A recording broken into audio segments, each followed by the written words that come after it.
ആകാശവാണി. നമസ്കാരം. പ്രാദേശിക വാർത്തകൾ വായിക്കുന്നത് ബിന്ദു വിനോദ്.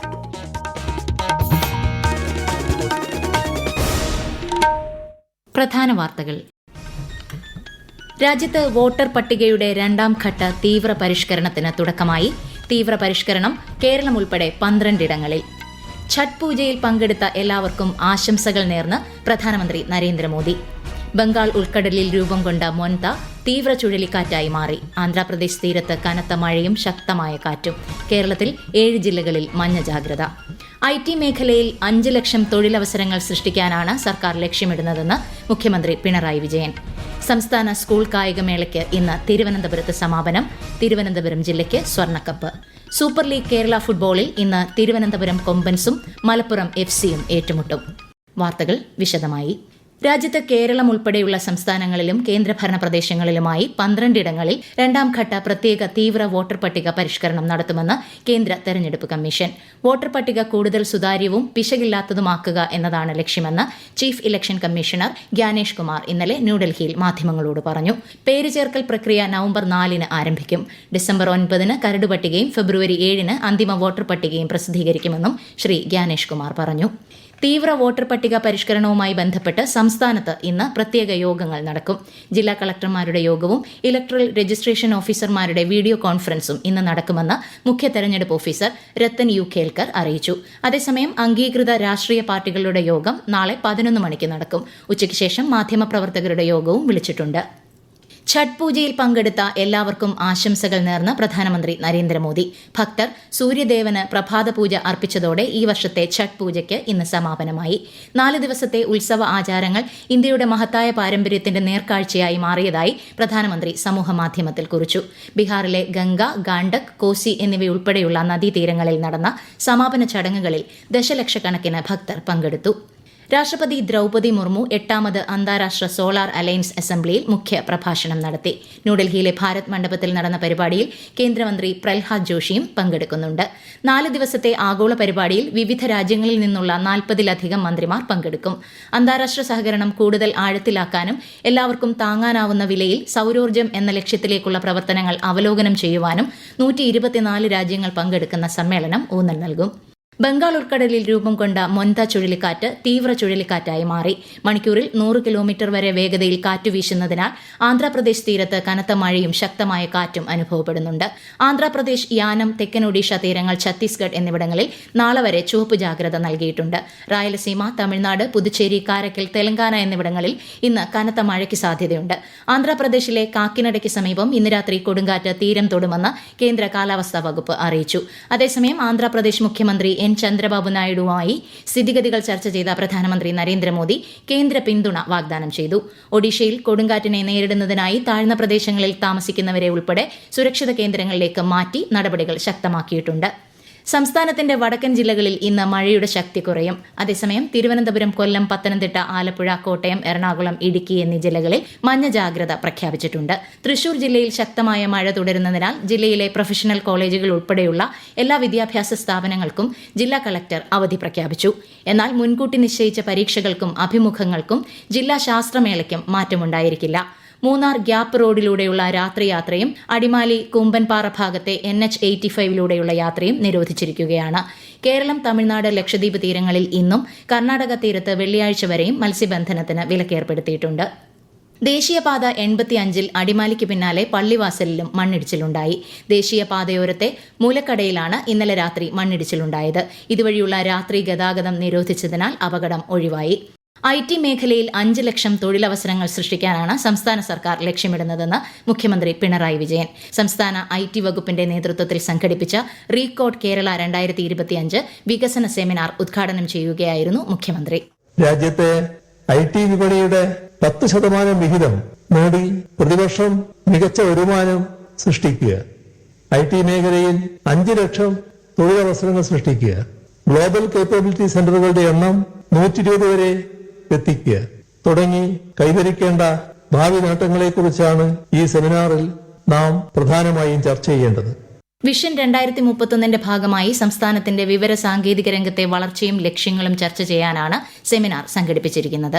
കാക്കനാട് കിൻഫ്ര ഇന്റർനാഷണൽ കൺവെൻഷൻ സെന്ററിൽ നടക്കുന്ന സെമിനാറിൽ നയരൂപകർത്താക്കളും വ്യവസായികളും സംരംഭകരും സാങ്കേതിക വിദഗ്ധരും ഉൾപ്പെടെയുള്ളവർ പങ്കെടുക്കുന്നുണ്ട്. 2031 ലക്ഷ്യം വെച്ചുള്ള സംസ്ഥാനത്തിന്റെ IT രൂപരേഖ ചടങ്ങിൽ പുറത്തിറക്കി. പൂർണ്ണമായും കേരളത്തിൽ രൂപകൽപ്പന ചെയ്ത 5G ചിപ്പിന്റെ ഉദ്ഘാടനവും മുഖ്യമന്ത്രി നിർവഹിച്ചു. ദക്ഷിണ വ്യോമസേന ആസ്ഥാനവും ഫിക്കിയും സഹകരിച്ച് ഒക്ടോബർ 31 തിരുവനന്തപുരത്ത് ഡ്രോൺ പ്രദർശനവും വ്യവസായ സമ്പർക്ക പരിപാടിയും സംഘടിപ്പിക്കും. വ്യോമയാന മേഖലയിലെ സ്വാശ്രയത്വം, സാങ്കേതിക പുരോഗതി എന്നിവയ്ക്കായി ഗവേഷണ സ്ഥാപനങ്ങളെ ശക്തിപ്പെടുത്തുകയാണ് പരിപാടിയുടെ ലക്ഷ്യം. ശബരിമല സ്വർണ്ണപ്പാളി കേസിലെ 2ാം പ്രതിയും ദേവസ്വം ബോർഡ് മുൻ അഡ്മിനിസ്ട്രേറ്റീവ് ഓഫീസറുമായ B. മുരാരി ബാബുവിനെ റാന്നി കോടതിയിൽ ഹാജരാക്കി. നിലവിൽ മുരാരി ബാബു സസ്പെൻഷനിലാണ്. 1998 ശ്രീകോവിൽ സ്വർണം പൊതിഞ്ഞ പാളികൾ 2019 2024 ചെമ്പെന്ന് തെറ്റായി രേഖപ്പെടുത്തി തട്ടിപ്പിന് കൂട്ടുനിന്നു എന്നതാണ് ഇയാൾക്കെതിരെയുള്ള കേസ്. രാജ്യത്തെ ആദ്യ ഡിസൈനർ സൂ ആയ തൃശൂർ സുവോളജിക്കൽ പാർക്ക് ഇന്ന് വൈകിട്ട് 4 മുഖ്യമന്ത്രി പിണറായി വിജയൻ നാടിന് സമർപ്പിക്കും. പുത്തൂരിൽ വനം വകുപ്പിന്റെ 336 ഏക്കറിലാണ് തൃശൂർ സുവോളജിക്കൽ പാർക്ക് തുറക്കുന്നത്. വിശദാംശങ്ങളുമായി ആകാശവാണി തൃശൂർ ജില്ലാ പ്രതിനിധി ഭരിത പ്രതാപ്. നഗരത്തിന്റെ വീർപ്പുമുട്ടലുകൾക്കിടയിൽ നിന്നും സ്വാഭാവിക വനത്തിന്റെ സ്വച്ഛതയിലേക്ക് മാറുന്ന മൃഗശാല കാത്തുവച്ചിരിക്കുന്നത് കാഴ്ചയുടെ പുതുലോകമാണ്.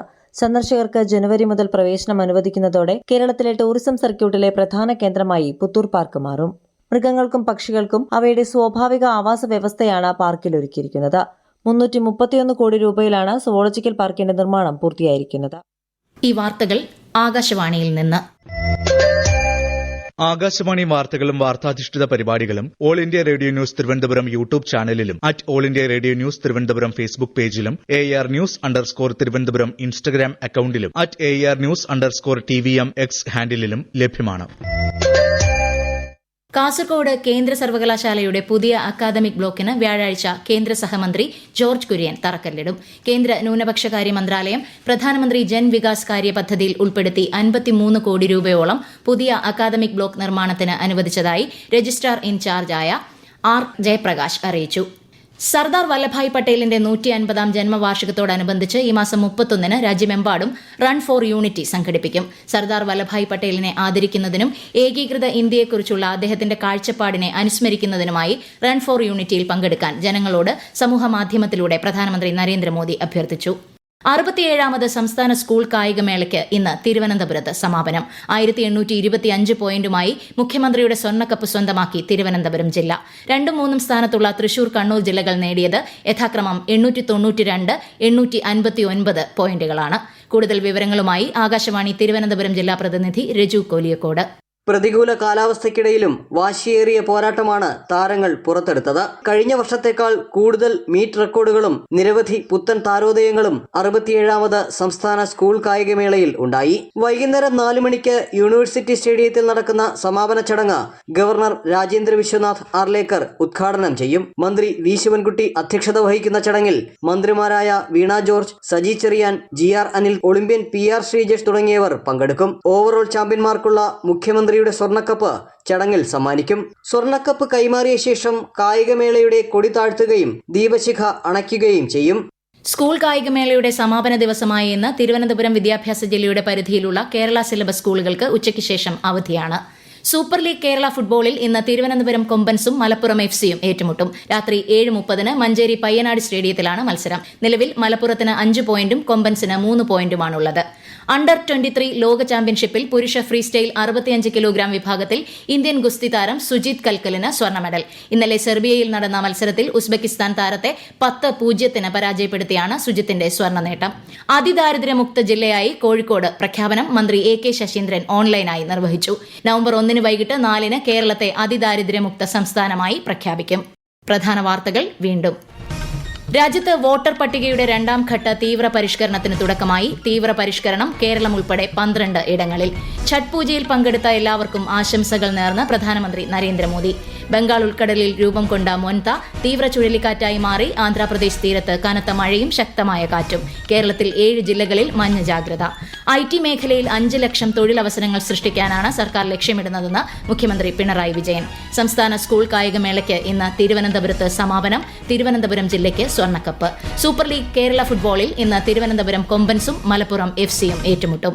പ്രാദേശിക വാർത്തകൾ കഴിഞ്ഞു. അടുത്ത വാർത്താ പ്രക്ഷേപണം 12:50.